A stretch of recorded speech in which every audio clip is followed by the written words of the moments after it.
Chapter 32.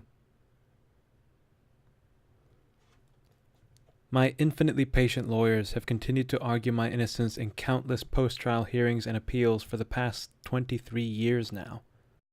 We've had many, many moments when my release, or at least my retrial, seemed a certainty. So overwhelming has the evidence been that I was falsely convicted. A new trial, at which my attorneys would introduce evidence such as that proving that the so-called murder weapon was a fabrication, has been repeatedly denied. The courts have ruled that the government withheld exculpatory evidence that could have proved my innocence, and that the original judge erred in his rulings, preventing me from making an adequate defense. The U.S. government admits to being directly responsible for my fraudulent extradition from Canada in 1976. Falsified affidavits were submitted to Canadian officials. In addition, I was extradited on a charge of murder, even though there was no direct evidence against me. But all appeals have fallen on deaf ears and been rejected, and each time we've had to begin the lengthy, agonizing, soul-draining process again. There's probably nothing more tedious or boring than appeals, unless, of course, you happen to have personal stakes in them, such as your own life and freedom. I've already described to you what happened to me that day. I can only tell you what I personally saw and did. I shot only in self-defense, as did a dozen or more other defenders that day. And I shot not to kill, but to keep those unknown invaders and whoever else was shooting at us pinned down while we tried to make good our escape. I wasn't trying to take lives, but save lives. I had women, children, elders in my care. I did my best to defend them, to help rescue them. And I did that, not with the help of a gun, for we were outgunned 1,000 to 1, but with a prayer to the Great Spirit, the Great Mystery, and the guidance of the Holy Eagle that was miraculously sent to save us. Regardless of what has happened to me since, I'm still grateful that I was given the chance to help save the lives of a defenseless group of Indian people. That's the only aiding and abetting I did that day. My legal appeals for a new trial will continue unabated, even though the Supreme Court refused to review my case in 1987. So much crucial evidence and testimony has come forward to support my innocence and prove the government misconduct that I look forward to my vindication at an open and honest trial, if the government will ever permit one. Meanwhile, our legal efforts have also been focused on seeking parole and/or presidential clemency. 5 years ago, the U.S. Parole Commission, despite the fact that their own examiner recommended my parole, rejected my appeal. They reconfirmed that rejection just recently, in May 1998. I'm told that I can apply again in the year 2008. So simple an act by the courts as changing my consecutive sentences to concurrent sentences would give me my freedom and return to me at least a fraction of my life, if only my old age. I pray that that one-word change will be made. My lead attorney, former U.S. Attorney General Ramsey Clark, also submitted, in late 1993, a formal application for executive clemency from President Clinton, meaning not a pardon, but a presidential order giving me simple release from prison for time served. This apparently is my last hope of freedom. The request was turned over for review to the Department of Justice, which, I understand, must make a formal recommendation to the President after reviewing all aspects of my case. I still await that long-delayed recommendation from the Department of Justice as I write these words nearly 5 imprisoned years later. I pray hard that it will come soon. I pray that a golden eagle will fly off the flagstaff in the Oval Office and swiftly deliver that long-delayed recommendation from the Attorney General's desk to the President's desk. And while the President sits there, considering this innocent Indian man's appeal for clemency, I pray that that eagle will stand there on his desk, stare into his eyes, and join its cry to the cry of millions of people around the world who have written to the President, appealing to him for my release. Just a few nights ago, I dreamed I was standing in the Oval Office with a group of Indians. I'm hoping that dream will soon become a reality. Meanwhile, my life drains away. My defense committee and supporters have been pushing for many years for a congressional hearing on my entire case, and I'm told that there's real hope for this in the near future. Scores of U.S. congressmen and senators have given me their open support. But even a congressional hearing will not in and of itself set me free. Only people of goodwill in the U.S. government, and in particular the President himself, can do that. I await their and your consideration and compassion. I am an Indian man. My simple request is to live like one.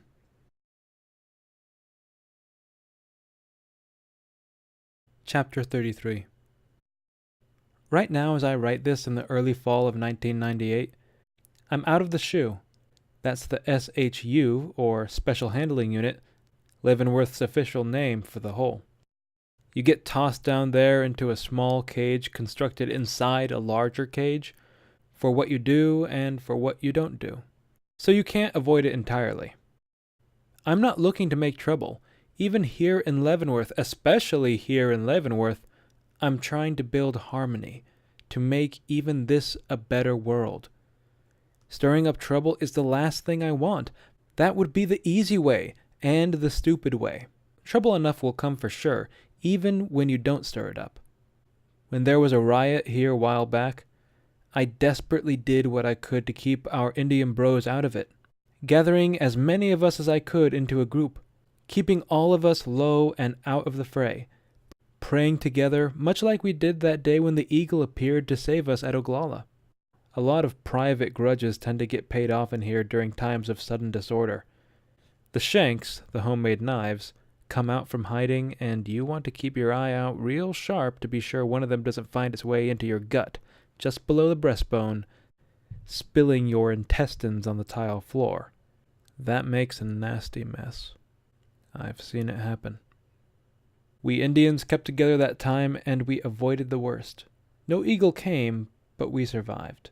Doing my best to keep my brothers safe and out of harm's way bought me a long stay in the SHU, of course. Hey, listen, I'm used to paying for crimes I didn't commit.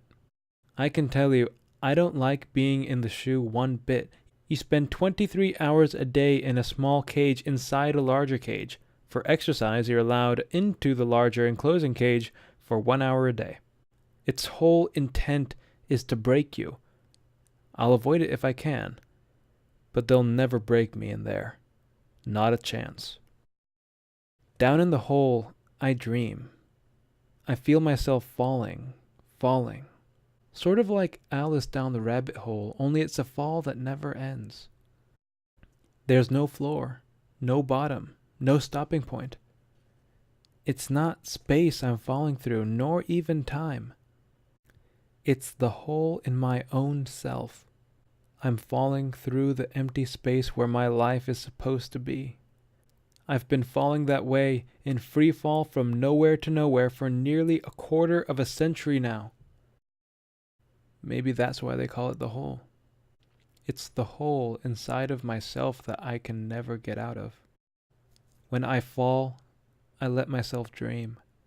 Am I dreaming or am I being dreamed? Sometimes I'm not sure. Anyway, here's one of my dreams that I've written down. I've had it in various forms many times. Often it comes to me in that state between waking and sleeping. My grandmother told me that that was the holiest time. That little moment between waking and sleeping, that little luminous crack between this world and that other greater reality that contains this little reality that we call our lives. The dream always begins back at my childhood. My grandparents' little house in the woods at Turtle Mountain, back in North Dakota, right near the Canadian border. I'm not quite sure what it all means. Every time I dream it, it changes. And it changes even more each time I try to write it down. Anyway, let me redream it here, for what it's worth. I think that it's a kind of vision, a haunting and puzzling message that I still can't quite decipher. I hope someday I will. Here's how it goes, for the moment at least, before it changes again.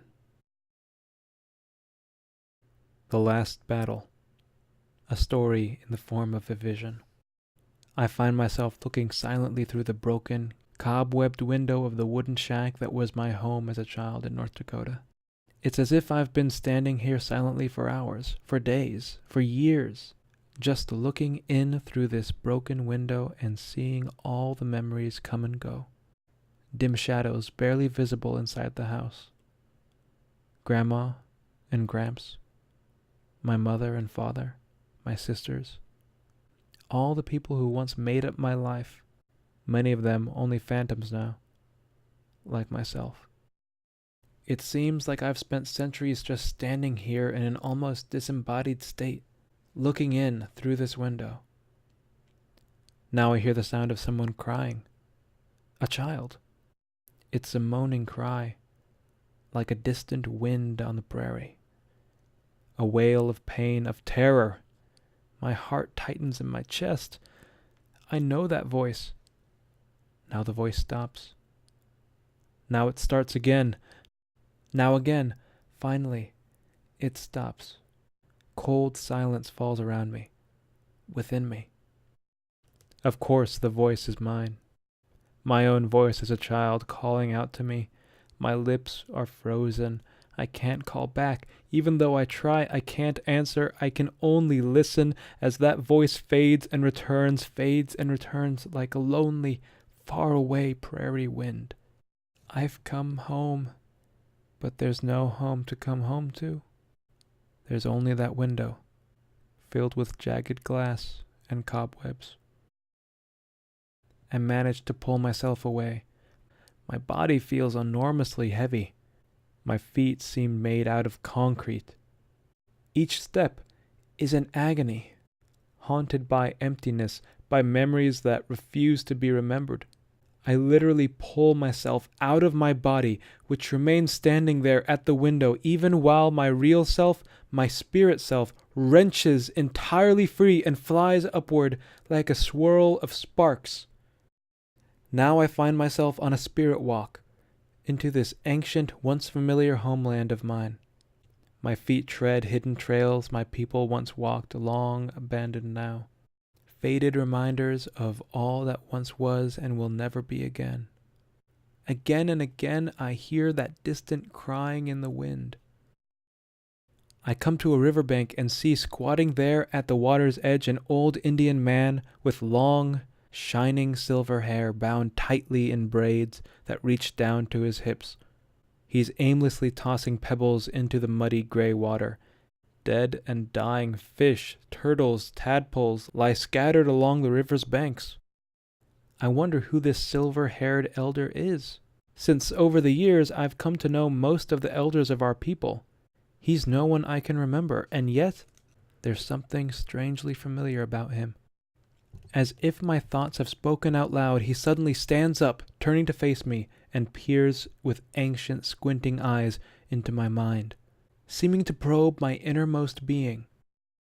Now, with the flicker of a smile on his thin, colorless lips, he nods as if he's been expecting me. He raises one hand, gesturing for me to come closer. I do. As I approach, I see dark tears forming in his vacant eyes, streaming down his face and slowly dripping into the water. Coming closer still, I'm shocked to see that those tears are tears of blood. Now he speaks softly, and his ancient voice has that same weeping of the wind in it. "My son," he says, in a voice of infinite sadness, and he puts his ghostly blue hand on my shoulder, peering deep into my soul. He continues, "I'm an old man, weighted down by years of sorrow. I am the original seed of life, handed down to our people by the Great Spirit. Each of these pebbles I throw is a lost dream of our people, a dream that sinks and is no more, yet leaves a ripple on the water for all time. I am the voices of the elders of old. Now that their voices are stilled, their voices speak in mine. I am the voice of a people, a great nation, bound now in eternal bondage. These tears of blood that flow from my eyes are the blood of the people, the tears of the people, the agony of the people whose bondage continues to this day. I am the voice of Mother Earth herself, and I am also the voices of those who cry out against her destruction. I am the voice of the oppression. I am a chorus of millions. I speak for those who cannot speak, whose voices have been stilled. Whenever the wind blows, or the rain rains, or the thunder rumbles, you will hear their voices in my voice. I speak for them. And I am the voice of the 7th generation of those yet to be born. And I'm the voice of the 7th generation of those yet to be born, who cry out to us to leave them a world to be born into. Yes, I speak for them too. As he speaks, the wind rises and wails around us like a chorus of ghostly voices. He grasps my shoulder in that blue claw of a hand and shakes me gently, gently as he would wake a child from sleep. And Leonard, he says, I know this too. I am your own voice. I speak to you from within yourself. Let the elders speak through you. Be a voice of the people. Speak the words I put on your tongue. Send them out to the world. Speak the unspoken, so that the deaf may hear. Become a speaker for earth. Never surrender to silence. His claw-like hand releases my shoulder, and I watch as he begins to fade, dissolving into the rising river mist. I reach out to touch him, but there's only empty air where he stood just a moment before. The ghostly chorus of wind voices subsides with a last, lingering wail. I'm alone again. On the riverbank where the old man stood lies a small pile of pebbles. Lost hopes, lost dreams. I'm glad he hadn't thrown them all into the water. I put them in my pocket, and to this day, whenever I take them out and rub them with my fingers, the hopes and dreams of my people come before my inner eye. I think if only I could rub them long and hard enough, that the lost world would suddenly come back. Who's to say that other reality isn't as real as this reality we human beings seem so bent on desecrating? I believe it is.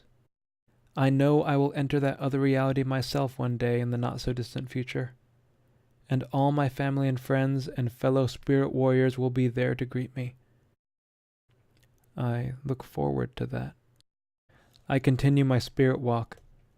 I feel troubled, angry, disturbed as I journey through the haunted reservation. As I walk, I notice many of the great spirit's creatures lying about motionless. Others staggering in deformity, quivering in pain. They make no sound. They have no voice.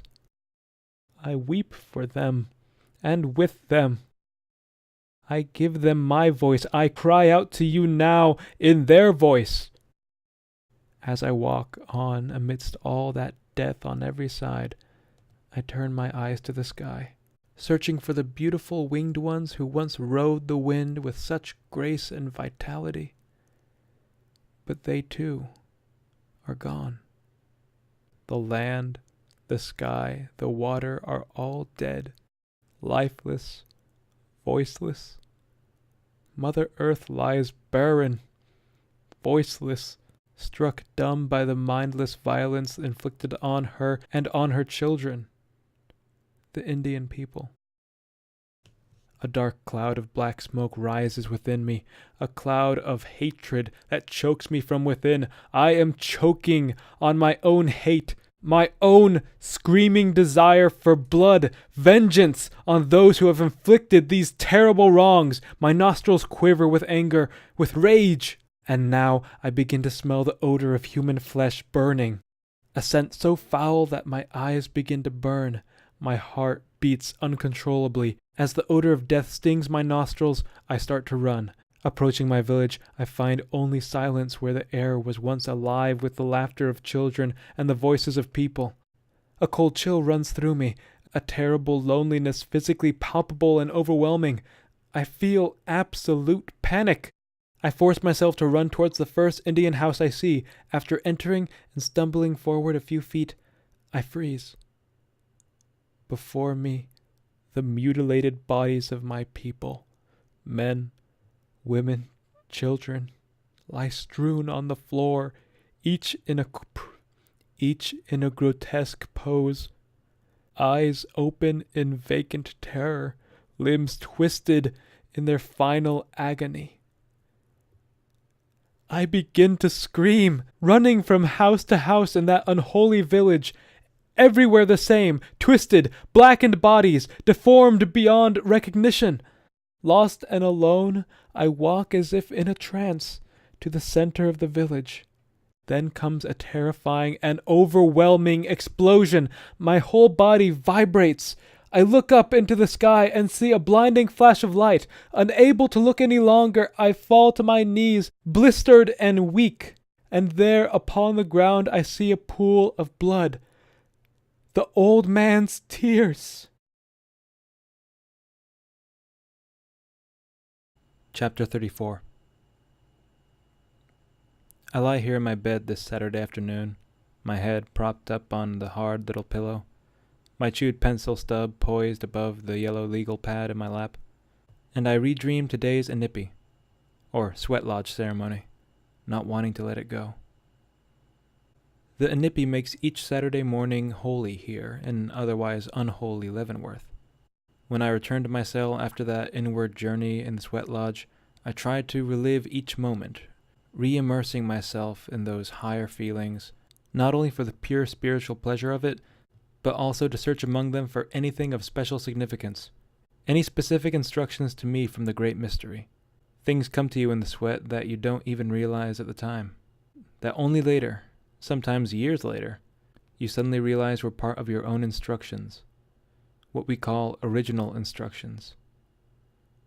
I was taught by the elders that there are 3 kinds of original instructions. There are the original instructions for all of humankind, sort of like a 10 Commandments that's true for all of us human beings. Those kinds of instructions come only through the highest individuals, like Moses or Jesus or Muhammad or white buffalo calf woman. Next, there are original instructions for each people, each nation, each tribe. Those come to the great spirit warriors like Crazy Horse or Sitting Bull or Geronimo or Gandhi. Then, third, there's the original instructions for each one of us as individuals, for the path our own individual spirit is supposed to follow. It's this last kind of original instructions that are most likely to come to you during the inipi or other sacred ceremonies. As I sit there, my whole body feels aglow, warm with inner vibrations. In my mind's eye, I relive all the events leading up to and coming after today's inipi ceremony. I can't really take you into the central moments of the sweat with me. What happens in there is intensely personal. You never celebrate or even speak of the most important things that happen to you, the deepest and most spiritual things. Those are between you and Wakantanka, and no one else. To put those into words is to freeze them in space and time, and they should never be frozen that way because they are continually unfolding, changing with and adapting to each passing moment. You can only approach such matters with words, not describe or capture them, just as you can never define or capture the great mystery itself in words. Words take you only to the threshold of meaning. Meaning itself is something you have to feel, to experience for yourself. So consider this description simply an approach, an attempt to bring you to the threshold of some of the meanings, the higher meanings, as I see them, of what I experience in the sweat. Many people are terrified of sweats, and not without some reason. It can get so hot in there when they pour the water on the red glowing stones that if you're not used to it, you literally reach the end of your tether, of your self-control.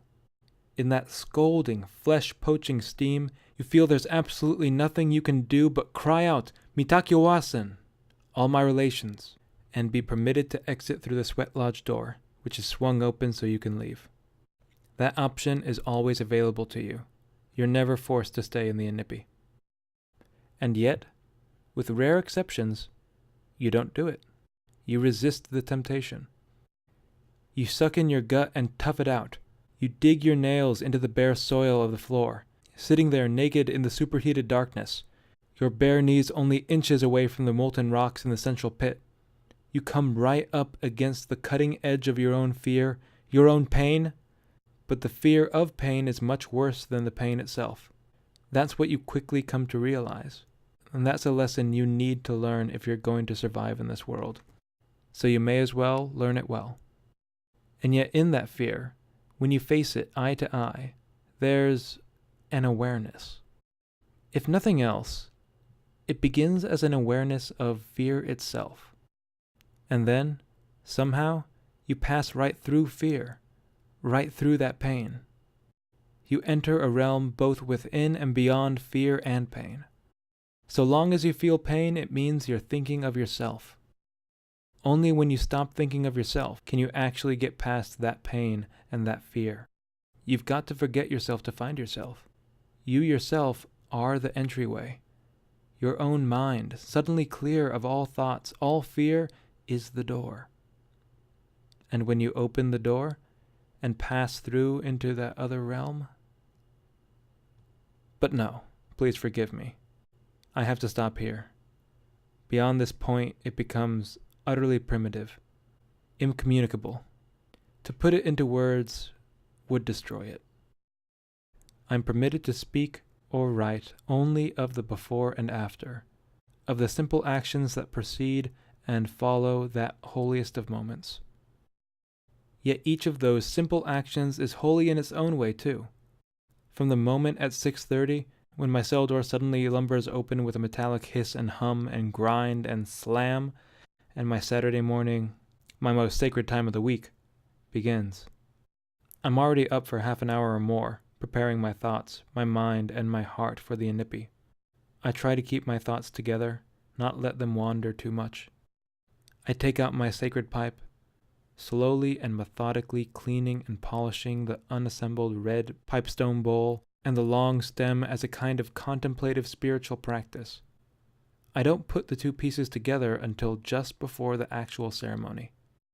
Putting the two parts of the pipe together is like putting an electric plug into a socket. It creates a connection and releases powers that only a proper ceremony can contain. White Buffalo Calf Woman taught us how to use the original pipe many hundreds of years ago, and that original pipe she brought us still exists among Lakota people, guarded over by Chief Arvil Looking Horse, the 19th generation keeper of the sacred White Buffalo Calf pipe. To us, that original pipe is as sacred as the original cross would be to a Christian. Arvil has come to visit us here in Leavenworth, giving us spiritual counsel and an even more personal sense of connection with that pipe. So just cleaning and polishing my pipe, a descendant of that wonderful original, and sharing some of its power helps focus my mind and pushes away all dark thoughts. I'm proud to have been chosen as a pipe carrier. That sacred pipe, when I smoke it during the ceremony, takes my prayers of thanks right up to the Creator. Wakantanka hears us. The Great Spirit listens to every word of every prayer. Yes, even to the prayers of these castaway children here in Leavenworth. After rolling my pipe, still two parts, back into its bundle, I prepare the contents of my medicine bag. Exactly what's in there, only I need to know. The usual stuff for ceremony, but nonetheless sacred and personal to me. I also gather in a separate bundle 2 bags of noodles I've bought from the prison commissary. They'll go into the pot of boiling water the cook keeps going on the fire outside the sweat lodge. We each bring something like that, if we can. A couple of sausages, a bottle of chili peppers, a 6-pack of soda pop, some potato chips, whatever. These are for the communal sharings held after the ceremony. I'm grateful not to be working my usual 8 hours in the furniture factory today, as I do during the week. Though Saturday is the most common visiting day at Leavenworth, I've asked family and friends not to schedule visits in the morning or early afternoon, the hours of the sweat. I also skipped breakfast this morning, focusing my whole being on the coming ceremony. Shortly after 8 a.m., the prison chaplain's voice comes over the loudspeakers. Native American sweat ceremony will be held today, he announces. That's good news. You're never quite sure when you wake up on a Saturday morning if the sweat lodge will actually be held. The only reason we don't have a sweat is if there's a lockdown, or a heavy fog, or some especially stormy weather that prevents the guards up in the gun towers from keeping an eye on us down in the yard. Otherwise, we go no matter what the weather is like. We've been out there on below zero winter days and in pouring rain. Nothing stops us if we can help it. Actually, I love going out in bad weather. It amazes me how we can call a rainstorm bad. There's nothing more beautiful than a storm, something you rarely get to experience in here, other than vaguely hearing the thunder shuddering through the thick stone walls as you lie in your cell without even a window to the world outside. There are times I'd give anything just to go walking in a storm. Feel the wind blow right through me, soaking up the rain and the thunder and the lightning in the flesh, feeling a oneness with the great mystery. Being out in storms was something I always loved as a boy. All that thunder and lightning spoke to me. I used to go out walking in it. They say you can hear Crazy Horse's voice in the thunder if you listen hard. But that too has been taken from us in here. Even the thunder and the lightning they take away. Not much they let us have. Even the inipi itself they allow only because of years and years of struggle in the courts, which finally ruled that Native Americans in prison have at least limited religious rights, such as practicing the inipi and carrying a pipe and a medicine bundle. Those rights are given, sometimes grudgingly here in Leavenworth, but at least they are given. State prisons can be worse than federal prisons in that regard.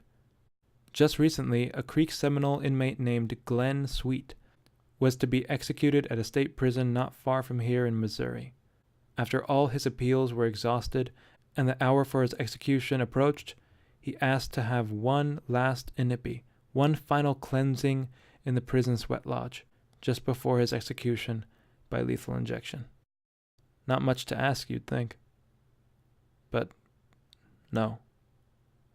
His request was refused, and he died without any ceremony. Imagine if he were a Catholic and had been denied his last rites. I learned all this from our own spiritual advisor, Henry Wawasuk, who walked Glenn Sweet to his execution chamber and watched him die. He was an Indian, Henry told me. He died brave, like an Indian dies. He'll have his inipi ceremony in the sky world. They can't take it away from him up there. Now I wait for the call to go down to the sweat lodge. One of the bros calls down the corridor. Hey, weather's clear. Temperature's about 20 out there. Good. I like it when it's cold. Being in the scalding heat inside of the sweat lodge with all that pure freezing cold on the outside somehow makes the sweat ceremony seem even more intense. A little after 7:30, I gather my pipe and bundles, head out of my cell down the narrow corridor to the stairwell, and make my way down the stairs to the prison chaplain's office door, where we gather around until we get the final okay to have the sweat, or as the hacks, guards, like to call it, the powwow. I pass through 2 metal detectors before I'm finally out of the complex of corridors and outbuildings into the icy open air of the yard. Outside, there's 1 more metal detector check. With the other bros, I stand there for quite a while in front of the locked gate to the tall wire fence they've built around the sweat lodge. Wearing just sweatpants and t-shirt and the like, we're all shivering and bracing air as we wait for the guard to unlock the gate. But the cold air feels good, and it's pure, unlike the heavy, worn-out, breathed-out air in the cell block. I fill my lungs with the coldness, enjoying every second of it. We stand there exchanging pleasantries, but there's not much joshing around on this sacred occasion. We're all focusing on the inward journey we're about to take. Finally, the chaplain unlocks the gate, and we file in. Maybe 16 or 18 of us. The guard counts us for the 3rd and 4th time, and says, "Okay, you're in. Back later." He locks us in and walks away.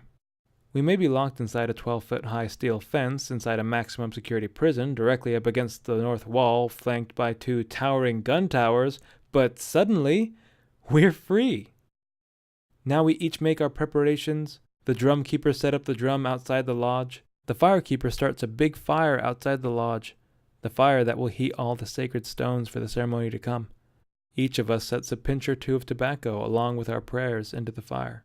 The cook gets the big pot of water boiling on another fire off to the side. I hand him the 2 bags of noodles I've brought. Beside him, he gathers a growing pile of packaged foodstuffs, a few fresh vegetables, and some soft drinks. We set up the little stone altar and dress it with sage and sweetgrass and other ceremonial items. Those of us who are pipe carriers assemble our pipes for the ceremony ahead, setting them down for the time being at the altar as an offering. We also set out our eagle feathers with a prayer of offering. Then we stand around and chat good-naturedly, maybe sip some hot coffee, all of us feeling good. It's pretty much a social hour until about 10:30 or so. Then the loudspeakers ring out, "The count is clear," meaning everybody's been accounted for at the last head count. By now, it's nearly 11 a.m., and we await the arrival from the outside world of our spiritual advisor, Henry, whom I've known since we were kids together at the Wapenton BIA school. He also had the high honor of spending 5 years within these walls himself back in the 70s. Henry was one of those brave souls against whom the government built a case at that time, as they did against so many others who had done nothing but defend their people. Henry is our sweat leader for today. He's a friend to all of us, a wonderfully spiritual guy, and one tough-nosed dude, let me tell you. When it comes to the Inipi, every detail has to be followed just so. Henry himself brought in most of the materials for the building of the sweat lodge, the saplings that create the skeletal structure of the domed lodge, and the rocks, small and large stones of fire-resistant gray-black lava. The lodge's covering we've pieced together from torn blankets and miscellaneous pieces of canvas we've managed to scrounge up here in Leavenworth. Maybe 5 feet high and nearly 15 feet across, it's sort of makeshift looking, I suppose. But to us it's as impressive looking, and certainly as holy, as any cathedral. And now the singers set up the drum and start beating out a low, steady rhythm. They begin one of the sacred songs, a pipe song, the first of many songs to be sung this day. And we finally start filling our pipes for the ceremony ahead. The big bass boom of the drum catches the attention of the guards up in the gun towers on either side. We can see the shadowed silhouettes of their heads bobbing around up there, staring down at us. I guess they're used to looking down at our strange doings. Must lighten up an otherwise boring Saturday morning for them. I wonder if they get a whiff of the perfumed smoke from the sage and sweetgrass and cleansing cedar. I pray they do. Now Henry finally arrives. They don't let him in till the last possible moment, it seems, and the chaplain locks him into the sweat compound with us. Henry has a big hearty hello and a handshake and a bear hug for just about everyone. But his smiles quickly turn to seriousness. He checks the place out to make sure everything's ready for the ceremony.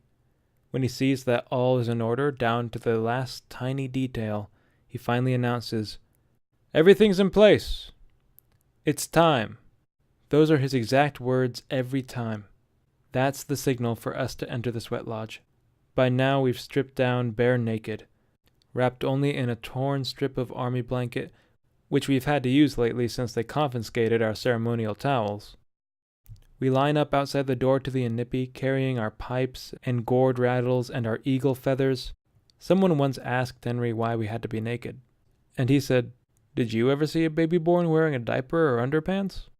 Often the door of the sweat lodge is compared to the opening into the womb of Mother Earth. I also like to think of it as a doorway into yourself, and through yourself, and then right out of yourself. Yourself's the first thing you've got to leave behind when you enter the Inipi. We enter through the pulled back door flap, turning immediately to the left and moving clockwise around the interior of the lodge, each of us assuming our place on the bare, well-smoothed dirt floor. Whoever's been chosen that day to pour the water on the red-hot rocks to create the steam enters first, moving around the circular lodge and taking his seat beside Henry, who's already in his place sitting just to the right of the still open door, preparing his ceremonial paraphernalia. It's still cool inside the lodge. The central fire pit in the center is empty. The red-hot stones will be handed in later by the firekeeper from the fire outside, each glowing stone brought reverently inside on deer antler carriers. The first 7 are brought in one by one each for the 4 sacred directions, Mother Earth, the people, and Wakantanka. More rocks will be brought in later, depending on how hot Henry wants to get. But even before the stones are brought in, the body heat of some 20 men quickly warms it up to a cozy temperature in there. Outside stands the doorkeeper, who will close and open the door 4 times, or 4 rounds, as we call them, during the 2 to 3 hour ceremony. Next, we pray, and offer thought, as Henry calls it, trying to bring our collective minds together as one mind. We pass the sage around the circle, everybody takes a little pinch and chews it, or maybe puts it into their hair. And then the eagle feathers are passed around so we can all share their energy. The flap is still open, and the first 7 rocks are brought in on the antlers and placed in the central pit at our knees. We offer cedar on the stones, to cleanse and purify the air, driving out any bad thoughts. Then Henry asks for the water, and a bucket is brought in and placed in the center of the doorway inside the lodge. Cedar is offered onto the glowing stones themselves, hissing sharply as it fills the air with its lovely smell. Then Henry sprinkles the cedar onto the stones and blesses the water 4 times. Now the pourer takes Henry's buffalo horn scoop and fills it with water, and makes the first pour onto the rocks. By now the door's closed, But no. That's as far as I can take you here. The rest, Henry tells me, cannot be told. It can be experienced, but not told. I can only say that 4 times the door is opened and closed. 4 times the water is poured from the buffalo horn onto the molten rocks. 4 times the superheated steam explodes and envelops us. But no more. Don't divulge what happens. None of the specifics that happen to you in there, Henry insists. And I honor that. And I hope you will too. Already I've probably said too much. But Henry will go over this, and see that what should be unspoken remains unspoken. This precaution is for your sake as much as mine. To speak of what happens to me in the Inipi would be like giving you the medicine intended for me. It would be pointless, even harmful, to you as well as to me. Enough said.